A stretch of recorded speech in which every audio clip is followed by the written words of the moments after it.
Lorsqu'il s'engage à 20 ans en janvier 1939, René Pigois ne s'imagine pas vivre une telle épopée. Après avoir combattu en Libye et en Égypte, il prend la direction de l'Italie avec la première division française libre.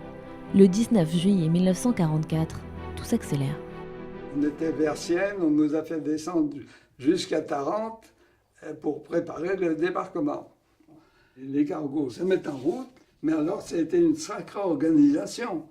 Parce qu'il y a au moins 6 endroits d'où sont partis des convois qui sont partis vers la France, donc il fallait que ce soit coordonné pour arriver tout le monde au même endroit. Quand on a vu les côtes de France, j'ai demandé à des copains s'ils ressentaient quelque chose de spécial en arrivant en France. Non, on était tellement habitués à être envahissés à droite, à gauche.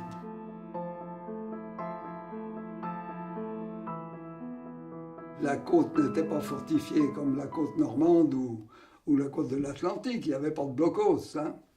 Alors, les Allemands avaient mis des batteries d'artillerie au point névralgique, alors il fallait les réduire pour débarquer. Alors il y a des commandos qui ont débarqué la nuit précédente et puis qui ont réduit les batteries. Hein.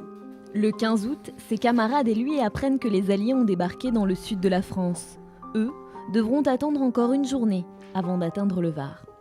Nous nous rapprochons de la côte, mais cette fois-ci pour débarquer. Un nombre considérable de navires de guerre, de chalands de débarquement, de cargos circulent en toute quiétude.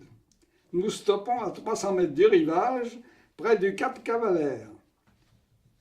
Et à 9h, une alerte aux avions. 5 avions allemands passent au-dessus de nous. Tous les navires lancent des fumigènes. Et puis il y a eu un accrochage assez sérieux à Hyères, parce que les Allemands avaient transformé le Golfe Hôtel en blocos. Et ça a été assez dur de s'en emparer. Mais la ville n'a pas souffert. Et ce jour-là, les habitants nous ont fêtés. Il y en a même un qui m'a appelé chez lui pour boire le champagne. Il y avait longtemps que j'en avais pas bu.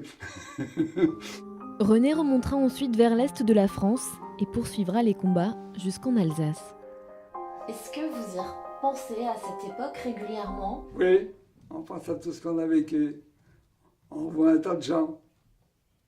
Des bons moments.